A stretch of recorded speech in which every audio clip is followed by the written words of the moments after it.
हा गडकरी कुठे गेला यार? अरे आलास तू? कुठे होतास इतका वेळ? अरे तू जो काल घोळ घातला ना वैभव, तो निस्तरायला गेलेलो मी. ठीक आहे, ठीक आहे. ऑनलाईनचा जमाना आहे. तांत्रिक बिघाडांना सामोरं जावंच लागतं. मेसेज का पाठवला यावेळी यांनी?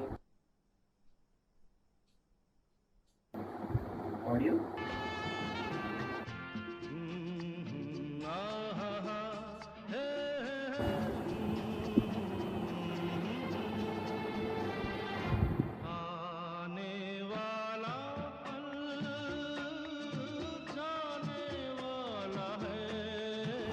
अरे आज अलंकार आहे. मला वाटलं काव्यांगण आहे. वैभव, आजचा कार्यक्रम काव्यांगणच आहे. ते गाणं फक्त उदाहरणासाठी. त्या गाण्याचं संगीत तर सुंदर आहेच, पण त्या गाण्याचे शब्द सुद्धा किती सुंदर. आणि ते शब्द म्हणजे गुलजारजींचं काव्य. आणि आपला आजचा कार्यक्रम काव्यांगण. ते ठीक आहे, पण काव्य वगैरे मध्ये मला इंटरेस्ट नाही रे. अच्छा, तुला काव्यात इंटरेस्ट नाही? अरे तू कलाराक सारख्या सांस्कृतिक समितीचा भाग आहेस आणि तू बोलतोस तुला काव्यात इंटरेस्ट नाही. अरे संस्कृती म्हटलं की साहित्य येतं, साहित्य म्हटलं की काव्य येतं, आणि तू बोलतोस तुला काव्यात इंटरेस्ट नाही. अरे हे बघ, साहित्य आहे ना, त्यात गद्य असतं आणि त्यात पद्य असतं. बस बस, संडे रोज रोज लेक्चर बसतोय. आता लेक्चर नको. वैभव, खरं सांगा, खरं सांग, ट्विंकल ट्विंकल लिटिल स्टार नंतर तू कविता वाचली कधी? वाचली का नंतर कधी? हा, ठीक आहे, ठीक आहे. झाला झाला टाइमपास, झाला झाला सगळा टाइमपास करू. प्रेक्षक आपली वाट बघतात, आता जरा वेलकम करूया. ऑडियन्स आली ना आपली. Sorry sorry sorry sorry. नमस्कार नमस्कार, तुमच्या सगळ्यांचं स्वागत आहे. तर सुरू करूया आजची स्पर्धा काव्यांगण. अँड थँक्स टू कलाराग उत्सव स्टायलिंग पार्टनर टर्बंटी. जय शिवराय मित्रांनो, माझं नाव अनिकेत सराटकर आणि मी आज तुमच्यासमोर माझी एक छोटीशी कविता सादर करत आहे, ज्याचं शीर्षक आहे जगदंब. ज्यामध्ये मी संभाजी महाराजांचं प्रतिबिंब तुमच्यासमोर मांडण्याचा एक छोटासा प्रयत्न करीत आहे. तर चला सुरू करूया. डोळ्यात दिसे अंगार, हातात उभी तलवार, छाती निधडी ऐसी, आवाज सिंहाची दहाड, मनगट ऐसे घनभारी, जैसा हा शिव अवतारी, अंगी बळ हत्तीचे अनधड जैसे सह्याद्री पहाड. शिवबाचा छावा तो सडसडता लावातो, शिवबाचा छावा तो सडसडता लावातो, शत्रूंचा तो कर्दन काढणा आमुचा शंभू राजा तो जगदंब. जगदंब जगदंब जगदंब. सोनियाचा दिस लाभला, उगविला सूर्यहर्षाचा, पुरंदरावर पुरंदर हा जन्मला मावळ्यांचा. ममतेचा हात निसटला बालपणी शंभूंच्या, ममतेचा हात निसटला बालपणी शंभूंच्या, जरी गहिवरला सावरला लढला रक्षणा मायभूमीच्या. शिवबाचा छावा तो सडसडता लावातो, शिवबाचा छावा तो सडसडता लावातो, शत्रूंचा तो कर्दन काढणा आमचा शंभू राजा तो जगदंब. जगदंब जगदंब जगदंब. महाप्रतापी महाबली, दोन्ही हाती दिसता तलवारी, शत्रू सरसरती मागे बघता साक्षात शंभू सामोरी.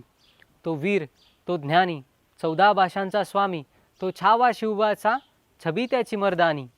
हृदयात निरंतर वास करी जो आमुचा शंभू राजा तो, शिवबाचा छावा तो सडसडता लावातो, शिवबाचा छावा तो सडसडता लावातो, शत्रूंचा तो कर्दन काढणा आमुचा शंभू राजा तो जगदंब. जगदंब जगदंब जगदंब. नियतीने घाव घातला, गनिमाने डाव मांडला, आपलेच गद्दार म्हणून सिंह जाड्यात अडकिला. 40 दिस निरंतर गनिमाचा घाव सोसिला, 40 दिस निरंतर गनिमाचा घाव सोसिला, स्वधर्म न सोडिता धर्मास प्राण अर्पिला, स्वधर्म न सोडिता धर्मास प्राण अर्पिला. असा शिवबाचा छावा तो सडसडता लावातो, शिवबाचा छावा तो सडसडता लावातो, शत्रूंचा तो कर्दन काढणा आमुचा शंभू राजा तो जगदंब. जगदंब जगदंब जगदंब. धन्यवाद. नमस्ते, मेरा नाम श्रुति महेंद्र शिर्के और आज मैं आपके सामने एक कविता पेश करना चाहती हूँ जिसका शीर्षक है जुल्फे हैं उन्हें आज़ादी से उड़ने दो। जुल्फे हैं उन्हें आज़ादी से उड़ने दो, एक दूसरे के साथ उलझने दो, अपने हाथों को उसे प्यार से सहलाने दो। जुल्फे हैं उन्हें आज़ादी से उड़ने दो। क्यों उन जुल्फों को भयानक दांत वाले क्लिप से बंदी बनाती हो? क्यों नुकीले कैंची से उन्हें काट देती हो? क्यों उनका हक छीन लेती हो तुम? क्यों उनका हक छीन लेती हो तुम? उन्हें इस हवा में लहरने दो। जुल्फे है वो, हक है उनका, उन्हें इस आज़ादी से उड़ने दो। तुम वो स्त्री हो जिसके सपने तो बड़े हैं, तुम वो स्त्री हो जिसके सपने तो बड़े हैं, पर लोग क्या कहेंगे इस बेसुध से सवाल में बंदी हो। आगे बढ़ने की तो चाह है, आगे बढ़ने की तो चाह है, पर तुम स्त्री हो, तुम्हें तो बड़ा होकर चूल्हा चौका ही करना है। ऐसी छोटी सोच वाले समाज ने बनाई पैर में पड़ी पेड़ियों से बंदी हो। इसलिए आज मैं तुम्हें कह रही हूं, ना, आज मैं तुम्हें डांट रही हूं कि जो आज़ादी तुम्हें नहीं मिली वो आज़ादी कम से कम उन जुल्फों को तो मिलने दो। जुल्फे है, हक है उनका, उन्हें आज़ादी से उड़ने दो। तुम्हारी हंसी, तुम्हारी चहचहाट आंसुओं में बंदी है। तुम्हारी हंसी, तुम्हारी चहचहाट आंसुओं में बंदी है। तुम ना सही पर तुम्हारी ओर से उन जुल्फों को खिलकर हंसने दो, उन्हें नाचने दो, मन चाहे वहां पर उसे खुशी से दौड़ने दो, उसे आगे बढ़ने दो। तुम ना सही पर तुम्हारी ओर से उसे खिलकर हंसने दो। जुल्फे है, हक है उनका, उन्हें आज़ादी से उड़ने दो। पर आज तुम्हारी आंसुओं से थोड़ी गिली हो गई है जुल्फे, पर आज तुम्हारी आंसुओं से थोड़ी गिली हो गई है जुल्फे, तो तुम घर से बाहर निकलकर इस खिली धूप में उसे लहराकर सूखने दो। जुल्फे है, उन्हें आज़ादी से उड़ने दो।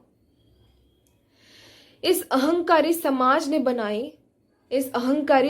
ने बनाए घूंघट में छिपाए तेरे माथे की सुंदरता एक बिंदी से बढ़ने दो। खुद पर हुए अन्याय देखकर भी अनदेखा करने वाले आंखों की सुंदरता काजल से बढ़ने दो। न जाने रोज कितने ताने और तुम्हारे आत्मविश्वास को चोट पहुंचाने वाले शब्द को सुनने वाले कानों की सुंदरता चमकीले झुमकों से बढ़ने दो। और तुम्हारी होठों पर आई एक हल्की सी मुस्कान, तुम्हारी होठों पर आई एक हल्की सी मुस्कान की सुंदरता तुम्हारे जख्मी गालों पर उतरे आजाद जुल्फों से बढ़ने दो, उन जुल्फों से बढ़ने दो।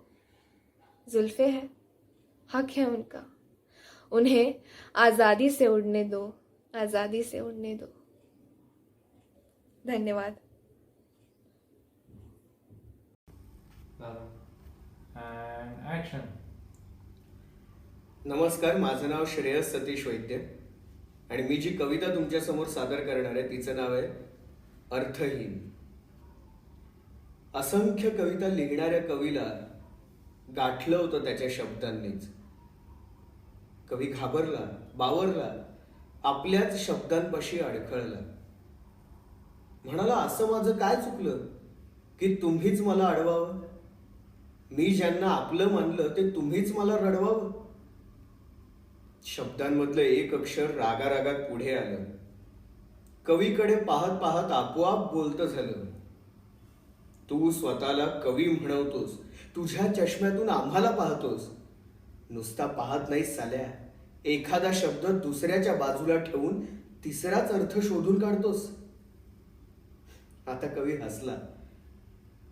त्याच अक्षराकडे पाहत पाहत मनाशीच बोलला, अर्थ तिथेच असतो, मी शोधून काढलेला. शब्द असतो शब्दांपाशीच, शब्दांमुळेच लपलेला. अक्षराचं चरफडणं मात्र अविरत चालू होतं. नेतृत्वाचं स्वप्न पाहणारं बिचारं स्वप्नाळू होतं. कवी मात्र शांत होऊन सगळं काही ऐकत होता. शब्दांच्या आंदोलनामागचं कारण जाणून घेत होता. बराच वेळ झाला तरी कारण काही कळेना. तेव्हा त्याने त्या अक्षराला थांबवण्याचं धाडस केलं. अक्षर थांबलं. थोडं मागे येत येत कवीकडे पाहू लागलं. कवी म्हणाला, माझा दोष काय आहे तो सरळ सरळ सांग. माझ्या डोक्यात कल्पनांची लागली आहे मोठी राग. तुमच्याशिवाय माझ्या कल्पना बिचाऱ्या अनाथ होणार, आणि अनाथ कल्पनांचा एक कवी कवितेलाच मुकणार. अक्षर अडखळलं पहिल्यांदा, तरी धीर करून म्हणालं, तू विद्रुपतेला सुंदर म्हणून आमचा घात केलास. एका कवितेत कवी मित्रा तू शब्दद्रोही झालास. कवी आता पुन्हा हसला. त्याला कारण कळलं होतं. आंदोलन होतं शब्दांचं असं उगाच त्याला वाटलं होतं. स्वतःवरच कवी आता खदखदून हसला. सुरुवातीला घाबरलो ते निरर्थक मानू लागला. आंदोलन कधीच शब्दांचं नव्हतं, ते होतं अक्षराचं, जे कधीच वापरात येत नाही, बाराकडीत असून देखील ज्याचा शब्द तयार कधीच होत नाही. कवीने प्रकरण मिटवलं, आंदोलन थोपवलं, पण जाता जाता शब्दांना ठणकावून सांगितलं, अर्थ तिथेच असतो मी शोधून काढलेला. शब्द असतो शब्दांपाशीच, अक्षरामुळे लपलेला. शब्द असतो शब्दांपाशीच, अक्षरामुळे लपलेला. धन्यवाद. आदित्य सदाशिव माळे. माझ्या कवितेचं नाव आहे आई, मला बाहेर यायची भीती वाटते आता. एक लहान बाळ जे आईच्या पोटामध्ये आहे, त्याला सध्याच्या जीवनामध्ये बाहेर यावंसं वाटत नाही आहे, याच्याविषयी बोलणारी ही कविता. आई, मला बाहेर यायची भीती वाटते आता. मंदिर आणि मस्जिद बनवण्यासाठी उतावीळ झालेली माणसं आता तलवारी कोयत्यानं एकमेकांचा जीव घ्यायला लागलेत. मंदिर आणि मस्जिद बनवण्यासाठी उतावीळ झालेली माणसं सध्या तलवारी आणि कोयत्यानं एकमेकांचा जीव घ्यायला लागलेत. शौर्याच्या कथा सांगत रक्त सांडलेल्या या देशात हीच माणसं आता दुसऱ्याच्या रक्तानं कुठल्या देवळाला रंग लावणार आहेत. आई, मला बाहेर याची भीती वाटते आता. शेतकऱ्यांच्या आत्महत्या कमी झाल्या याचा अर्थ शेतकरी संपन्न झाला असा होतो का खरंच? शेतकऱ्यांच्या आत्महत्या कमी झाल्या याचा अर्थ शेतकरी संपन्न झाला असा होतो का खरंच?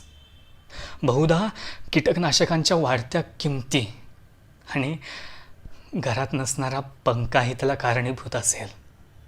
आई, मला बाहेर यायची भीती वाटते आता.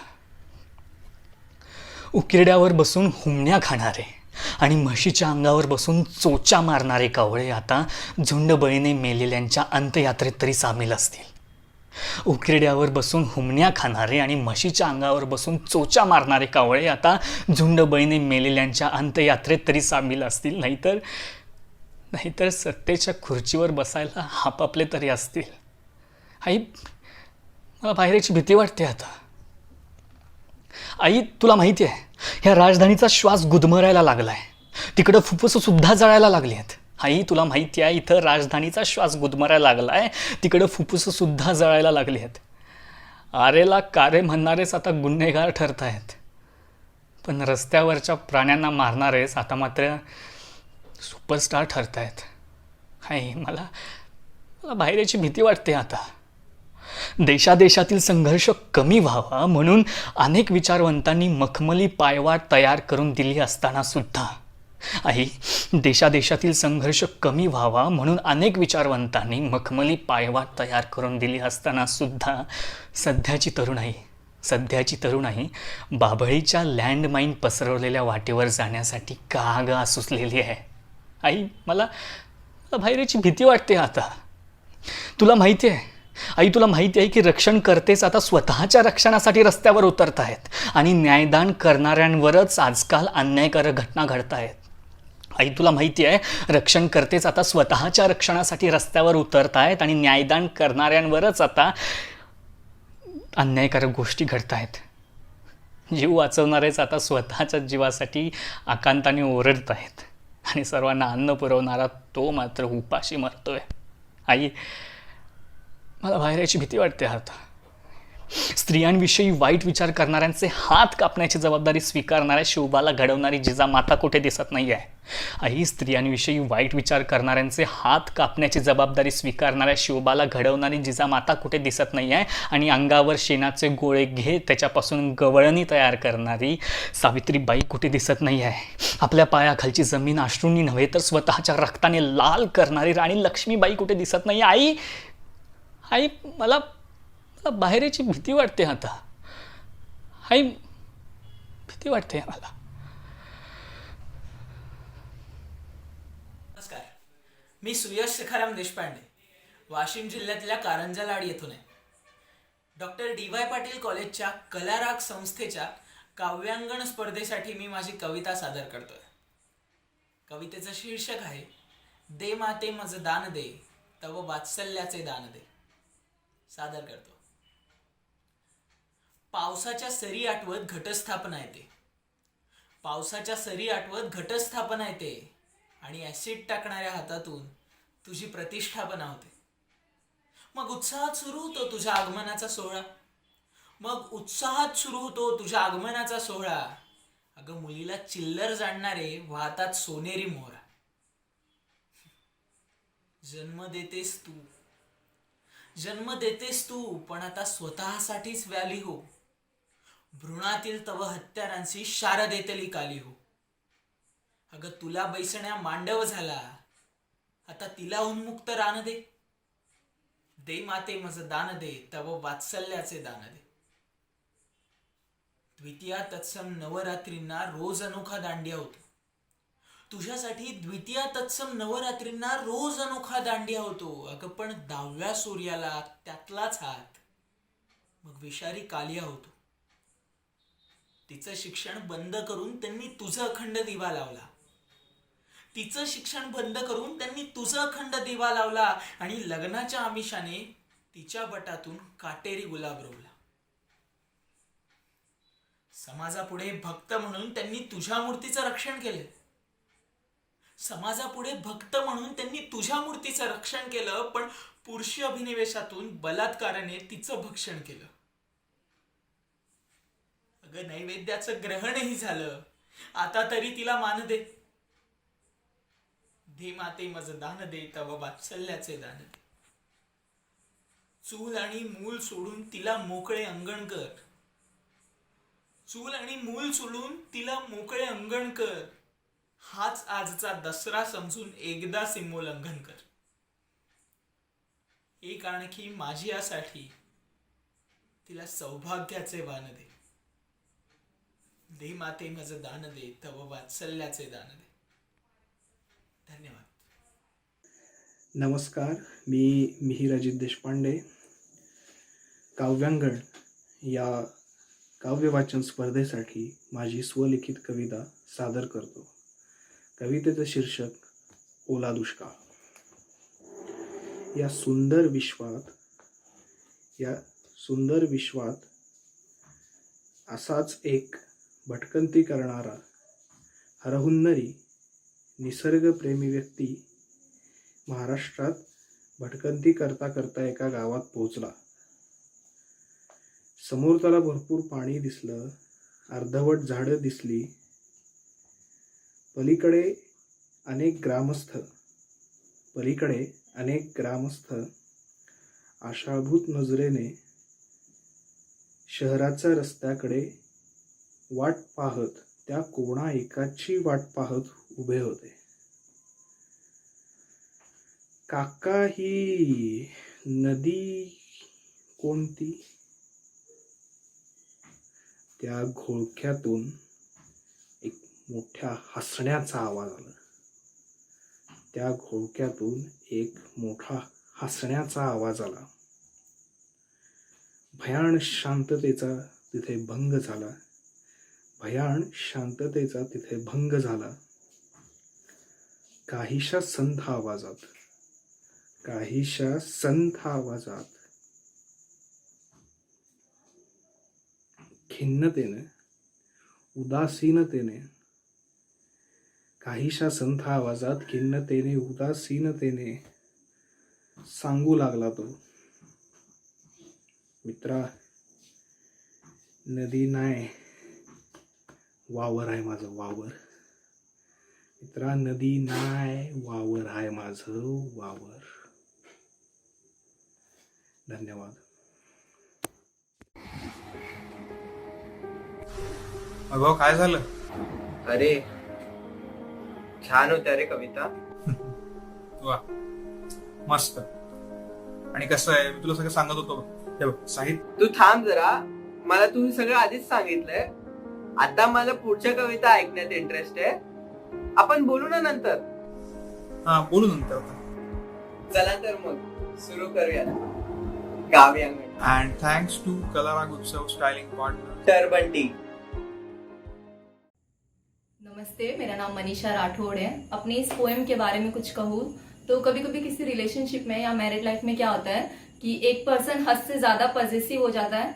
अब दूसरा पर्सन वो हद बर्दाश्त नहीं कर पाता और ना ही वो प्यार समझ पाता है, तो उसे वो छोड़ना भी चाहता है पर किन्हीं कारणों से नहीं भी छोड़ पाता है. तो मेरी ये पोएम उसी के बारे में है. शीर्षक है अपनी मोहब्बत वो कुछ यूं जताते हैं. तो शुरू करना चाहूंगी. वो कहते हैं जान हूं मैं उनकी, वो कहते हैं जान हूं मैं उनकी, और अपनी इस जान की हिफाजत वो कुछ यूं करते हैं. काम पर जाने से पहले वो बाहर से ताला लगाते हैं. घर पर ना रहकर भी वो हर पल मेरा ध्यान रखते हैं. दरअसल घर में कैमरे लगाकर वो दफ्तर से मुझ पर नजर रखते हैं. अपनी मोहब्बत वो कुछ यूं जताते हैं कि जायदाद हूं मैं उनकी, ऐसा वो एहसास दिलाते हैं. काम करते करते अगर हाथ मेरा कट जाए तो रात भर जाग कर वो मरहम लगाते हैं. और महफिल में अगर मैं किसी से हाथ मिला लूं तो रात भर हाथ ये मेरे वो घाव से भरते हैं. अपनी मोहब्बत वो कुछ यूं जताते हैं कि जायदाद हूं मैं उनकी, ऐसा वो एहसास दिलाते हैं. वो रब है मेरा ये कहकर वो घर में रब की तस्वीर लगाने की मुझे इजाजत दे नहीं पाते, और जख्मों की हद वो रोज पार कर जाते हैं.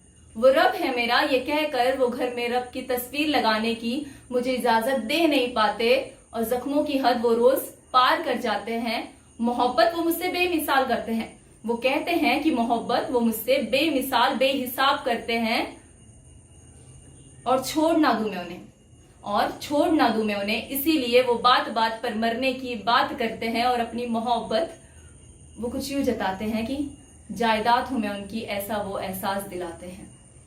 वो कैद घर में मुझे रखते हैं, आईना कहीं देख ना ले मुझे, इसका भी वो खौफ रखते हैं. वो कैद घर में मुझे रखते हैं, आईना कहीं देख ना ले मुझे, इसका भी वो खौफ रखते हैं. वो मुझे अपने सामने बिठाकर अपनी नजरों से श्रृंगार करवाते हैं. और अगर कोई गलती हो जाए मुझसे तो ये उनसे बर्दाश्त नहीं, फिर से ना दोहराऊं वो गलती ये कहकर वो मुझे उसकी दर्दनाक सजा देते हैं. अपनी मोहब्बत वो कुछ यूं जताते हैं कि जायदाद हूं मैं उनकी, ऐसा वो एहसास दिलाते हैं. झूठी मुस्कान आंखों में नमी लेकर वो मुझे मेरे परिवार से मिलवाते हैं. और रचते ऐसा वो ढोंग है उनके सामने, रूह कांप उठती है मेरी जब पूछते हैं मेरे घर वाले. रचते ऐसा वो ढोंग है उनके सामने कि रूह कांप उठती है मेरी जब पूछते हैं मेरे घर वाले. कितनी मोहब्बत करते हैं ना ये तुमसे. बेहद शुक्रिया. नमस्कार, मी प्रसाद वरपे. कवितेची पार्श्वभूमी अशी आहे की बऱ्याच वेळी आपण अभ्यासाला बसलो की काही मिनिटाचा ब्रेक घेतो. पण त्या काही मिनिटाचे तास होतात, 2 तास होते, सकाळची संध्याकाळ होते, कधीकधी तर दिवस संपून जातो, पण ब्रेक काही संपत नाही. या पार्श्वभूमीवर लिहिलेली ही कविता. 2 मिनटं म्हणता म्हणता 5 तास झाले. 2 मिनटं म्हणता म्हणता 5 तास झाले. ब्रेक पूर्वी वाचलेले आत्ता रास झाले. आठवडाभर समजावून मनाला बसलो मी अभ्यासाला. आता परीक्षा नसताना अभ्यासाला बसणं हे तर म्हणजे फार कठीण काम आहे. म्हणून आठवडाभर समजावून मनाला बसलो मी अभ्यासाला. पुस्तकं शोधता पडला प्रश्न, कोणते विषय या वर्षाला. पुस्तक शोधून पहिली धूळ मी साफ केली. पुस्तक शोधून पहिली धूळ मी साफ केली. सुरुवातीची काही पाने अगदी माफ केली. 2-4 पाने वाचून वाटले बास झाले. 2-4 पाने वाचून वाटले बास झाले. 2 मिनटं म्हणता म्हणता 5 तास झाले. एवढे विषय, एवढे धडे आणि वार्षिक सगळं बदलायचं. आता किती लोड असतो एका वर्षामध्येच. एवढे विषय, एवढे धडे आणि वार्षिक सगळं बदलायचं. एकट्या जीवाने कसं बरं एवढं सगळं समजायचं. काही विषय मग मी मित्राच्या वाट्याला दिले. काही विषय मग मी मित्राच्या वाट्याला दिले. उर्वरित विषय मग देवाच्या वाट्याला दिले. एवढी युक्ती करून वाटले परीक्षेत पास झाले. 2 मिनटं म्हणता म्हणता 5 तास झाले. 2 मिनटं म्हणत मी एक ब्रेक घेतला. 2 मिनटं म्हणत मी एक ब्रेक घेतला. मोबाईल काढला, TV लावला, चहा एक घेतला. IPLची मॅच लागली, तिचाही मेसेज आला. IPLची मॅच लागली, तिचाही मेसेज आला. 2 मिनटे कधीच संपली, पुस्तकांचा संदेश आला. पुस्तकाची समजूत काढून स्वतःलाही फसवून झाले. 2 मिनटे म्हणता म्हणता 5 तास झाले. आता बराच उशीर झाला, ब्रेक काही संपला नाही. आता बराच उशीर झाला, ब्रेक काही संपला नाही. दिवस असाच वाया गेला, चॅप्टर काही संपला नाही. तेच मग नेहमीचे उद्या लवकर उठून अभ्यास करेल. तेच मग नेहमीचे उद्या लवकर उठून अभ्यास करेल. काल रात्री हेच बोललो, उद्या रात्री हेच बोलेल. जोपर्यंत मार्कांसाठी अभ्यास होतोय तोपर्यंत असेच होणार. आजचे उद्या, उद्याचे परवा, परीक्षेच्या रात्रीच अभ्यास होणार. स्वप्नांसाठी अभ्यास करता बोलाल क्षण खास झाले. 2 मिनटं म्हणता म्हणता 5 तास झाले. धन्यवाद. अब मेरी आवाज़ तुम तक नहीं पहुंचेगी. अब मेरी आवाज़ तुम तक नहीं पहुंचेगी. मैं चाहे जितना भी रो लूँ, गा लूँ या चिल्ला लूँ, मेरी आवाज़ तुम तक नहीं पहुंचेगी. मैं तुम्हें कुछ लाने कहूँ तुम नहीं लाओगे. मैं तुम्हें कुछ खाने कहूँ तुम नहीं खाओगे. मैं तुम्हें कुछ लाने कहूँ तुम नहीं लाओगे. तुम्हें कुछ खाने कहूँ तुम नहीं खाओगे. मैं तुम्हें कुछ कहूँ या कुछ ना भी कहूँ तुम सुन ही नहीं पाओगे. क्योंकि अब मेरी आवाज़ तुम तक नहीं पहुँचेगी. तुम अब इस दुनिया के उस ओर पहुँच चुके हो. तुम अब इस दुनिया के उस ओर पहुँच चुके हो जहाँ कोई ना तुम्हें रखवाली करवाएगा, ना पट्टी पहनाएगा, ना तमीज़ सिखाएगा, ना करतब करवाएगा. तुम आज़ाद हो. तुम आज़ाद हो तो जी लो अपनी मर्ज़ी से. तुम आज़ाद हो तो जी लो अपनी मर्ज़ी से. तुम आज़ाद हो लोगों की खुदगर्जी से. तुम्हें जितना सुनना था मुझे सुन लिया. तुम्हें जितना सुनना था मुझे सुन लिया. जो कहा मानना था मेरा मान लिया. अब जहाँ हो वहाँ खुश रहना. अब जहाँ हो वहाँ खुश रहना, आज़ाद रहना, आबाद रहना. तुम वहाँ से देख तो पाओगे मुझे, ज़रूर तुम वहाँ से देख तो पाओगे मुझे, मगर सुन नहीं पाओगे. क्योंकि अब मेरी आवाज़ तुम तक नहीं पहुँचेगी. क्योंकि अब मेरी आवाज़ तुम तक नहीं पहुँचेगी. मेरा नाम कौस्तुभ है और ये मेरी हिंदी नज़्म है. नज़्म का उन्वान है अब मेरी आवाज़ तुम तक नहीं पहुँचेगी.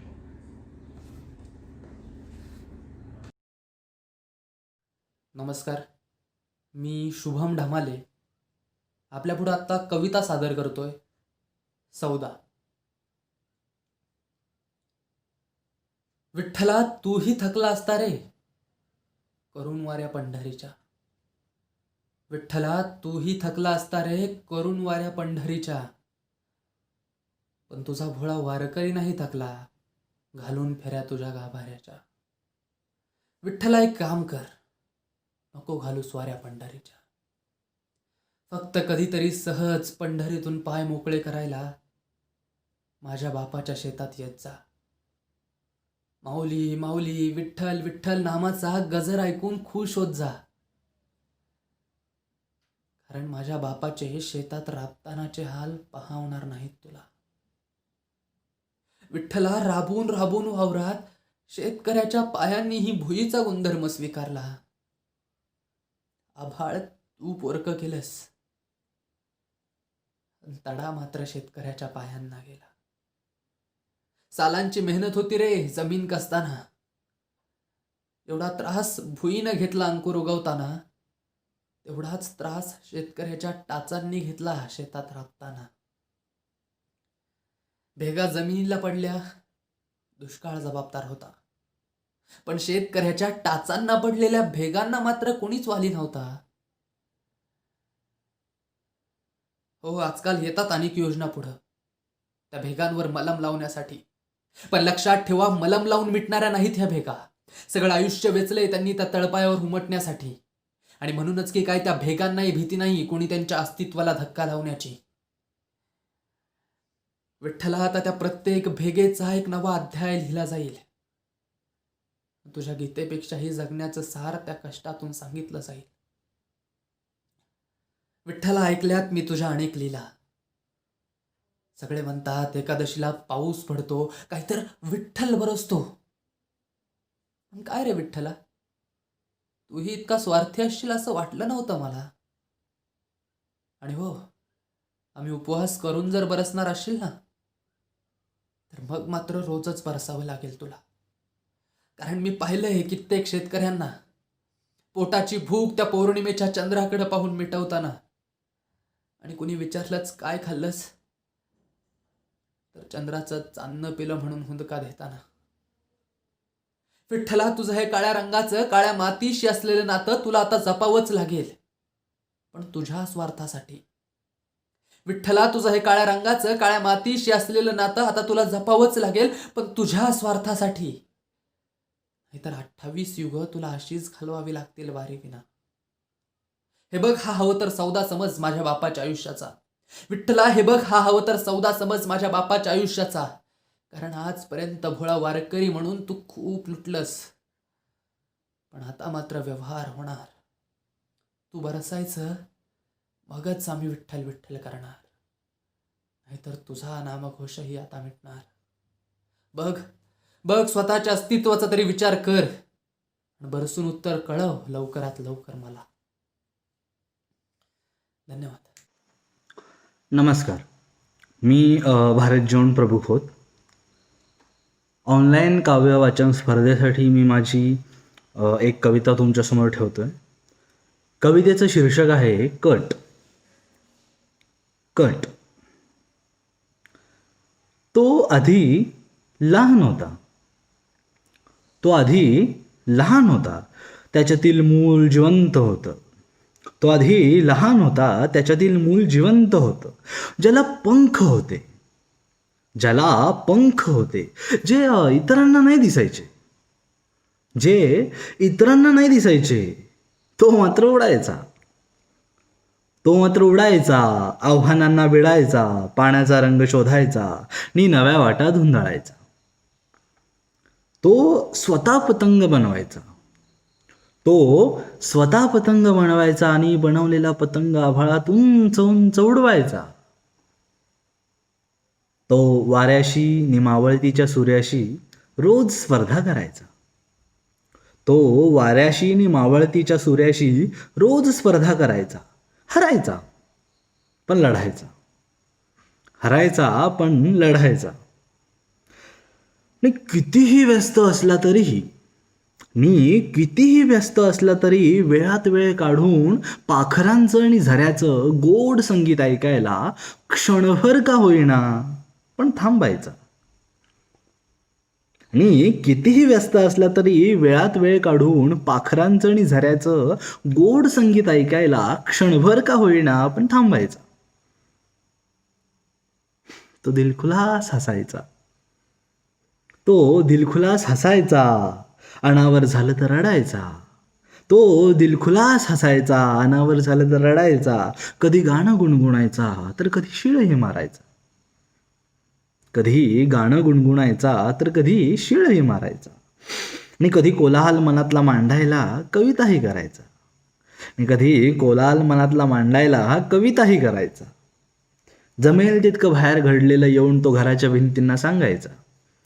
जमेल तितकं बाहेर घडलेलं येऊन तो घराच्या भिंतींना सांगायचा. तो थांबायचा. तो थांबायचा. पाहायचा. हसायचा. रडायचा. तो थांबायचा. पाहायचा. हसायचा. रडायचा. तो जिवंत होता. जगत होता.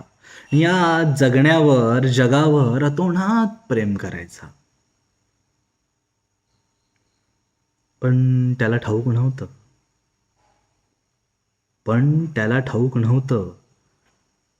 हे सगळं तो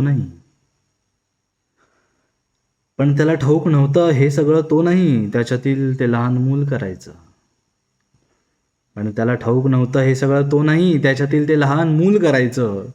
आणि तो आता मोठा झालाय. मुलाचं विचारता काय झालं. 4 लोकांच्या कटाला बळी पडून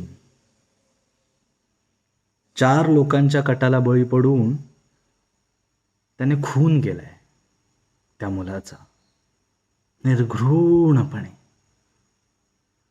4 लोकांच्या कटाला बळी पडून त्याने खून केलाय त्या मुलाचा निर्घृणपणे.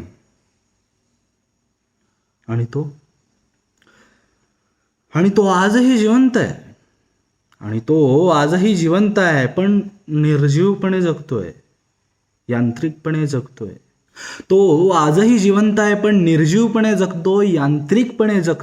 आणि उरलेल्या मुलांसाठी स्वतः कट रचतोय.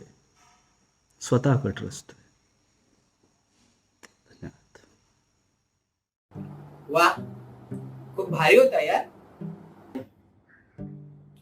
जे पहिले 6 होते ते खूपच भारी होते.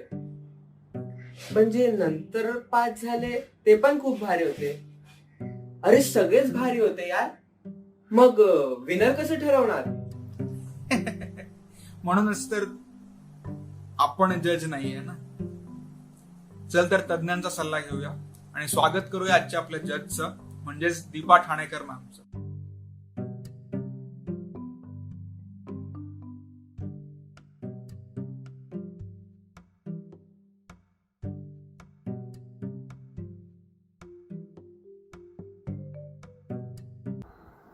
हाय, नमस्कार. मी दीपा ठाणेकर.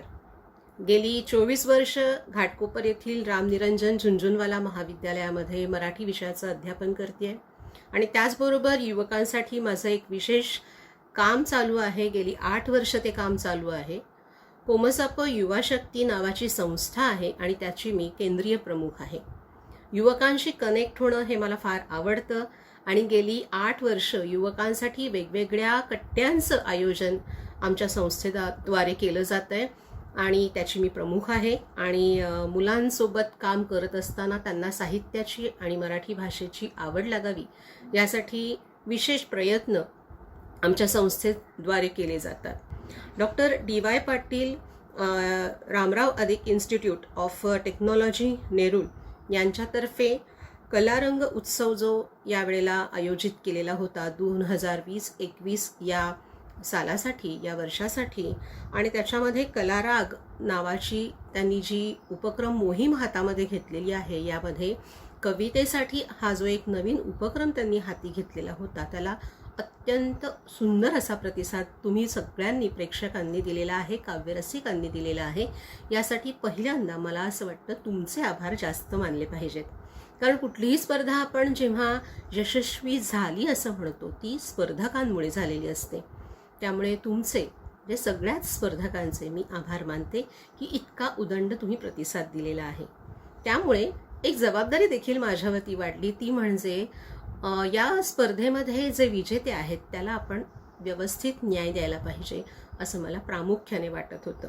या टीमशी देखील मी जेव्हा कनेक्ट होत होते त्यावेळेला मला देखील जाणवत होतं की कविता आजकाल लिहिल्या जातात, बऱ्याचदा लिहिल्या जातात. आपण सगळेजण कवी मनाचे असतो पहा, आणि त्यामुळे आपल्याला कविता लिहायला आवडते. कविता लिहिणं हे एक सध्याच्या काळामध्ये प्रौढीचं देखील माध्यम म्हटलं जातं, किंबहुना आत्मप्रौढी देखील आपण गाजवत असतो की मला कविता लिहिता येते, आणि चार चौघं त्याच्याकडे छान वेगळ्या नजरेने पाहायला लागतात. तर ही जी काही खुमारी आहे कवितेची ती खरंच गोड असते. पण तरी देखील कवितेचा जो बाज असतो, कवितेमध्ये काहीतरी सांगायचं असतं आणि ते सांगत असताना त्याला उचित असे शब्द जे ते देखील घेणं गरजेचं असतं. आणि त्याचबरोबरीने आपल्या कल्पना मांडत असताना काहीतरी शब्दांचं वेगळेपण जे आहे ते राखणं देखील गरजेचं असतं. म्हणजे र ला ट, ट ला र असं जोडून आपण कविता लिहिली तर ती कविता होते खरी, परंतु ती एक साधारण प्राथमिक पातळीवरची कविता होते. पण जेव्हा आपण स्पर्धांसाठी कविता देत असतो त्यावेळेला एक आपला स्वतःचा थॉट आहे, विचार आहे, तो मांडत असताना कवितेतलं सौंदर्य, शब्दांचं सौंदर्य देखील राखणं गरजेचं होतं. तुमच्या सगळ्यांच्या कविता वाचत असताना मला काही कवितांमध्ये हे जाणवलं की हे सौंदर्य आहे आणि हे सौंदर्य मला भावलं. आणि त्या सगळ्या लोकांना किंवा त्या सगळ्या स्पर्धकांना छान पद्धतीने न्याय देण्याचा मी प्रयत्न केलेला आहे. एक गोष्ट जाणवली की स्पर्धक जरी 70, 80, 90 संख्या होती आणि त्यामध्ये अगदी लहान मुलापासून ते ज्येष्ठ वय असलेल्यांनी देखील सहभाग दर्शवलेला होता.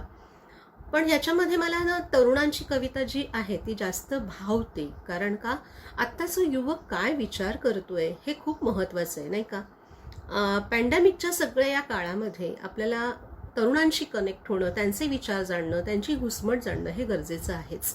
आणि त्या माध्यमातून ज्या काही कविता आलेल्या होत्या त्याचं परीक्षण करत असताना मला जाणवलं की खूपशा काही कविता ज्या आहेत त्या आहेत, विषय साधा आहे, पण तो मांडलाय मात्र छान पद्धतीने. आणि त्या पद्धतीने परीक्षण केलेलं आहे. आणि काही मला आवडलेले जे काही कविता आहेत त्यांना न्याय देण्याचा मी माझ्या परीने प्रयत्न केलेला आहे. एक साधारण तुम्ही अभ्यास करत असताना देखील टंगळमंगळ करता, आणि ती टंगळमंगळ देखील कशी काही वेळेला आपण दुर्लक्षित करतो आणि आपला वेळ कसा जातो याच्यावरती असलेली एक कविता जी आलेली आहे ती मला फार भावली. ती भावली म्हणजे तिला मी प्रथम वगैरे क्रमांक वगैरे दिलाय असं काही मी म्हणत नाहीये, पण तरी देखील मला ती भावली. म्हणजे विषय साधाच आहे पण त्याच्याकडे पाहण्याची जी दृष्टी आहे ना ती फार वेगळी आहे. तुम्ही सगळ्यांनी ती कविता ऐकावी अशी मी विनंती करेन. नंतर काही कविता ज्या आहेत त्या थोड्या गंभीर विषयाच्या आहेत, पण तरी देखील त्या मांडत असताना त्या गांभीर्य जे आहे ना ते सुटलेलं नाही. आणि त्याबरोबरीने ते मांडत असताना त्यातले शब्द जे आहेत ते खरोखर गांभीर्यानं मांडलेले आहेत. आणि त्यामुळे त्या कविता मला फार भावल्या. आजचा युवक अशा पद्धतीने लिहित असेल तर निश्चितपणे चांगली दिशा कवितेला मिळू शकते असं मी प्रामाणिकपणे मत इथे व्यक्त करते. दुसरं म्हणजे हिंदीमधल्या कविता ज्या होत्या त्या मला फार भावल्या. हिंदीमध्ये असलेल्या बऱ्याच जणांनी ज्या कविता रचलेल्या होत्या, लिहिलेल्या होत्या, त्यांनी स्वतः लिहिलेल्या असतील किंवा नसतील हेही मला माहिती नाही, पण काही जणांनी ते इतक्या सुंदर पद्धतीने सादर केलेल्या आहेत की म्हणजे अचंबित झाले मी. आणि त्यांचे उच्चार जे आहेत ते इतके सुंदर होते, त्याचा ॲक्सेंट जो आहे तो इतका सुंदर होता. त्या कवितेची एक स्वतःची एक खासियत असते आणि त्या कवितेचा स्वतःचा एक लहेजा असतो. तो लहेजा अगदी बरोबर त्यांनी पकडलेला होता. आणि त्यामुळे त्या हिंदीमध्ये सादर करणाऱ्या सगळ्याच कवींचं, कवयित्रींचं मी खरोखर कौतुक करू इच्छिते की त्यांनी फार सुंदर पद्धतीने सादरीकरण केलेलं आहे. आपल्या मराठीमधल्या देखील मुलांनी छान पद्धतीने सादरीकरण केलेलं आहे, परंतु तरी देखील अजून थोडीशी एक पॉलिशपणा जो आहे तो यायला हवा कवितेच्या सादरीकरणासाठी असं मला प्रामुख्याने म्हणावंसं वाटतं. आणि त्याच्यामध्ये मला अजून एक महत्त्वाची गोष्ट सांगावीशी वाटते, ती म्हणजे जेव्हा आपण कविता सादर करतो तर त्यावेळेला ती कविता आहे आणि त्या पद्धतीने त्याचं वाचन करायला हवं किंवा ते पाठ करून जेव्हा आपण सादर करतो तो आविर्भाव यायला हवा. नाटक तुम्ही शिकलेला असाल, अभिनय शिकलेला असाल, पण कविता सादर करताना ती पूर्ण अभिनयाने सादर करावी असं नाही. म्हणजे असला पाहिजे हां अभिनय, पण तरी देखील तो अभिनयाचा जो पूर्णतः भडीमार जो आहे किंवा आपण जोरजोरामध्ये ती कविता म्हणणं हे उचित नसतं. किंवा काही वेळेला काही मुलं जी आहेत ती छान वक्तृत्व स्पर्धेमध्ये सहभागी होताना दिसतात, पण तो वक्तृत्वाचा जो बाज आहे ना तो कवितेसाठी नाही उपयोगी पडत. कविता एक हळुवारपणा आहे ना, त्यामुळे ती सादर करताना त्याच हळुवारपणे जर कविता सादर आपण केली तर ती जास्त भावते, पोचते. आणि वक्तृत्व स्पर्धेमध्ये ज्या जोशामध्ये आपण बोलतो तो तिथे एक त्या स्टेजचा तो मान असतो, त्या स्टेजवरती आपण तशा पद्धतीने परफॉर्म करायचं असतं. कवितेसाठी मात्र अशा पद्धतीने एक त्याचा बाज जो आहे कवितेचा तो सुंदर असा असतो. आणि त्या कवितेची जर मागणी असेल तशी तर त्या पद्धतीने सादर करायला हरकतही नाही, पण कवितेचा बाज तसा असला पाहिजे आणि तोही बाज राखूनही हळुवारपणे आणि तशीही बॅलन्स्ड आपल्याला कविता सादर करता येतेही. अनेक कवींच्या कविता सादरीकरणाच्या माध्यमातून ऐका असं मी तुम्हाला आवर्जून सांगेल. विशेषतः अरुण म्हात्रे सर आहेत, अशोक बागवे सर आहेत. हल्ली कवितेच्या पानावर नावाचं जे यूट्यूब चॅनल आहे ते ऐका, त्यातनं कितीतरी सुंदर कविता तुम्हाला ऐकायला मिळतील. नंतर आपली स्पृहा जोशी आहे, तिचंही कवितेचं एक चॅनल आहे, तेही ऐका.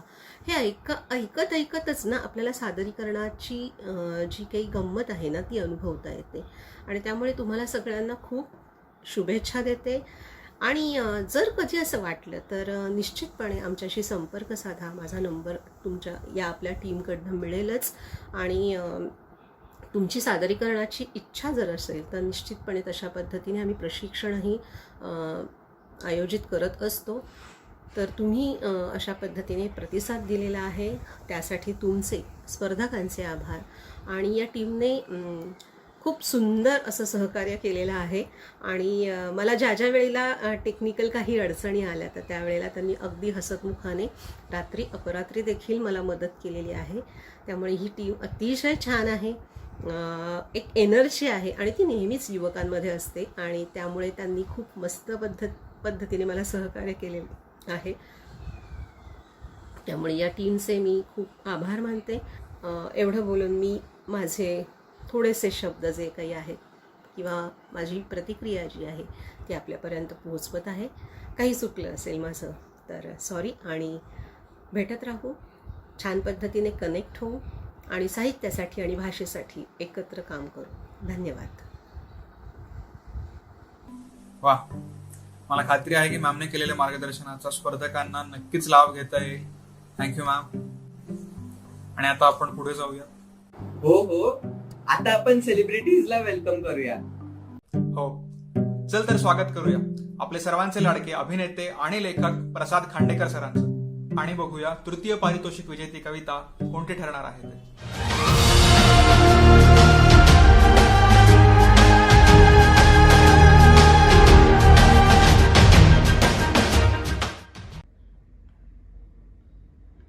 नमस्कार, मी Prasad Khandekar. DY Patil college RIT कलारा यांनी काव्यांगण नावाची ऑनलाईन कविता स्पर्धा आयोजित केली होती. त्याचा आज निकाल जाहीर होतोय.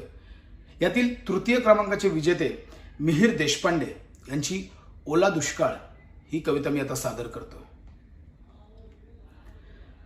ओला दुष्काळ. या सुंदर विश्वात असाच एक भटकंती करणारा हरहुन्नरी निसर्गप्रेमी व्यक्ती महाराष्ट्रात भटकंती करता करता एका गावात पोहोचला. समोर त्याला भरपूर पाणी दिसलं, अर्धवट झाडं दिसली. पलीकडे अनेक ग्रामस्थ आशाळभूत नजरेने शहराकडच्या रस्त्याकडे त्या कोणा एकाची वाट पाहत होते. काका, ही नदी कोणती? त्या घोळक्यातून मोठा हसण्याचा आवाज आला. भयान शांततेचा भंग झाला. काहीशा संथ आवाजात खिन्नतेने सांगू लागला तो, मित्रा, नदी नाही, वावर आहे माझं. नदी नाही, वावर आहे माझं. ओला दुष्काळ. मिहिर देशपांडे, तुम्हाला खूप खूप शुभेच्छा आणि तुमचं अभिनंदन. धन्यवाद. धन्यवाद प्रसाद सर. स्वागत करूयात आपल्या वैविध्यपूर्ण भूमिकांसाठी प्रसिद्ध आणि अतिशय लाडक्या नम्रता संभेराव मॅम यांचं. बघूया द्वितीय पारितोषिक विजेती कविता कोणती ठरणार आहे ते.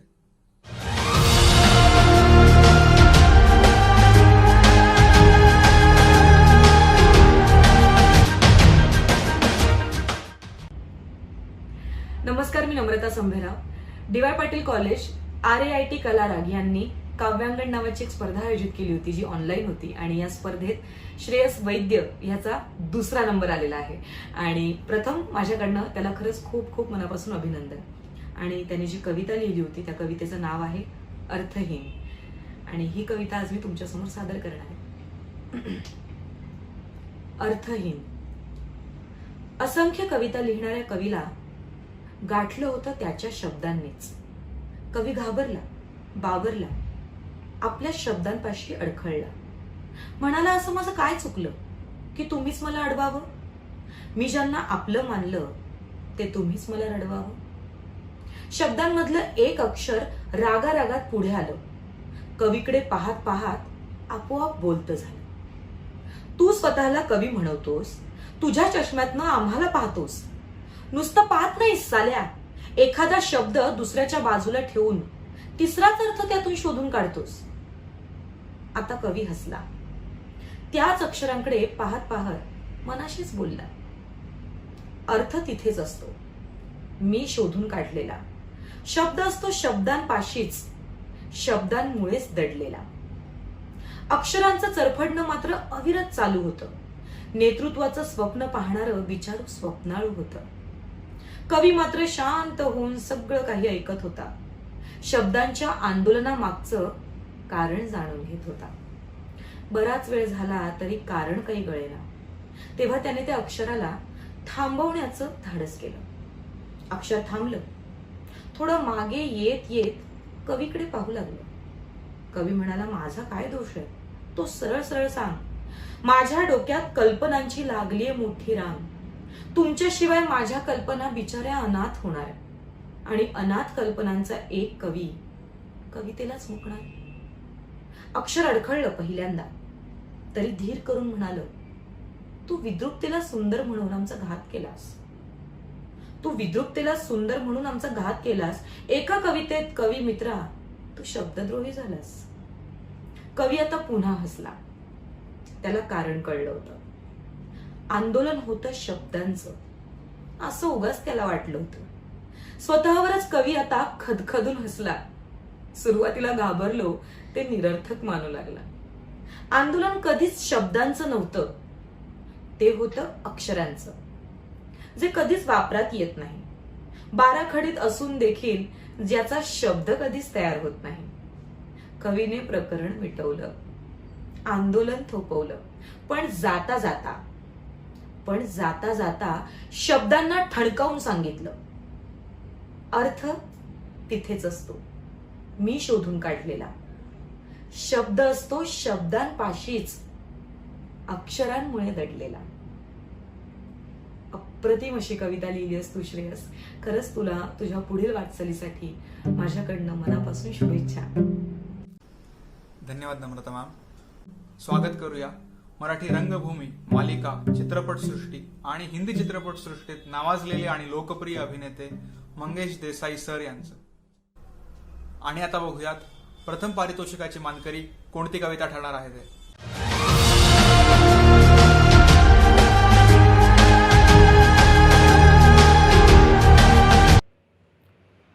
नमस्कार मित्रांनो, कसे आहात? आशा करतो सगळेच तुम्ही चांगले आहात आणि राहा.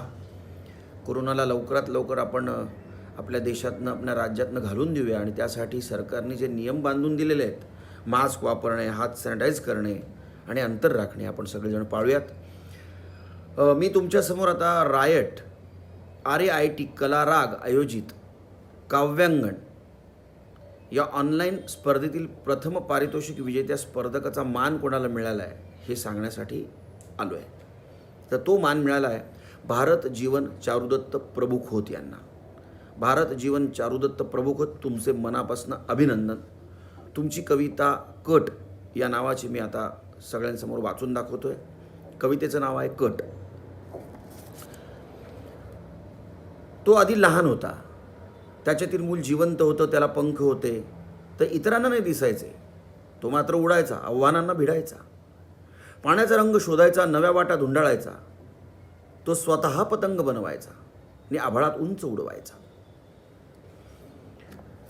तो वाऱ्याशी आणि मावळतीच्या सूर्याशी रोज स्पर्धा करायचा, हरायचा पण लढायचा. आणि तो कितीही व्यस्त असला तरी वेळात वेळ काढून पाखरांचं आणि झऱ्यांचं गोड संगीत ऐकायला क्षणभर का होईना पण थांबायचा. तो दिलखुलास हसायचा, अनावर झालं तर रडायचा, कधी गाणं गुणगुणायचा, कधी शिळी मारायचा आणि कधी कोलाहल मनातला मांडायचा, कविताही करायचा. जमेल तितकं बाहेर घडलेले येऊन तो घरच्या भिंतींना सांगायचा. तो थांबायचा, पाहायचा, हसायचा, रडायचा. तो जिवंत होता, जगत होता आणि जगावर, जगण्यावर अतुनात प्रेम करायचा. पण त्याला ठाऊक नव्हतं हे सगळं तो नाही, त्याच्यातले ते लहान मूल करायचं. छान आहे एकदम. आता तो मोठा झालाय आणि मुलांचं विचारत असाल काय झालं, तर 4 लोकांच्या कटाला बळी पडून त्याने खून केलाय त्याच्यातल्या मुलाचा निर्घुणपणे. आणि तो आजही जिवंत आहे. तो आजही जिवंत आहे पण यांत्रिकपणे जगतोय आणि उरलेल्या मुलांसाठी स्वतः कट रचतोय. खूप सुंदर कविता आहे ही भारत जीवन. खरंच आपण आपलं बालपण खूप विसरत चाललो आहोत आणि बालपण विसरत चाललो आहोत म्हणून आपल्यातला निरागसपणा कमी होत चालला आहे. आणि आपल्यातला निरागसपणा कमी होत चालला आहे म्हणून ना आपण खूप ड्राय होत चाललो आहेत. आपण एकमेकांबद्दल विचार करत असताना आपल्यातले इमोशन्स हरवून बसत चाललो आहेत. असो, जसं कोरोनाने माणसांना दूरही केलं आणि कोरोनाने माणसांना हेही शिकवलं की तुमच्या गरजा फार कमी आहेत, तसंच मला असं वाटतं की काहीतरी संकट एखादं येईल आणि ते लोकांना माणुसकी शिकवून जाईल. पण त्यासाठी संकट येणं खूप दुर्दैवाची गोष्ट आहे. असो, सगळ्या स्पर्धकांना मनापासून शुभेच्छा. पुन्हा वेळ मिळाला तर आपण नक्की भेटूया. स्वतःला जपा, घरच्यांना जपा, आजूबाजूच्यांना जपा आणि छान राहा, आनंदात राहा. बाय. धन्यवाद Mangesh sir. Consolation prize winners will get discount vouchers from Turban Tea. सर्व स्पर्धक कवयित्रींच्या सहभागासाठी त्यांचे धन्यवाद. We would like to express our gratitude to Dr. Vijay Patil sir, Chancellor of D.Y. Patil Deemed to be University, Dr. Mukesh D. Patil sir, Principal of Ramravadik Institute of Technology, Dr. Narendra Kumar Dasre sir, Faculty Coordinator of RIT Kalara, and all the College Management Authority for their support. वैभव, तू काय करतोय? काय करतोय म्हणजे कविता लिहितोय. कविता लिहितोय म्हणजे interest नाही वरून एकदम मी कविता लिहितोय म्हणजे खरंच तुझा हा प्रवास अगदी काव्यात्मक झाला रे. चांगलं आहे. आणि आता ह्याच वर्णावर आपण आपल्या कार्यक्रमाची सांगता घेऊया.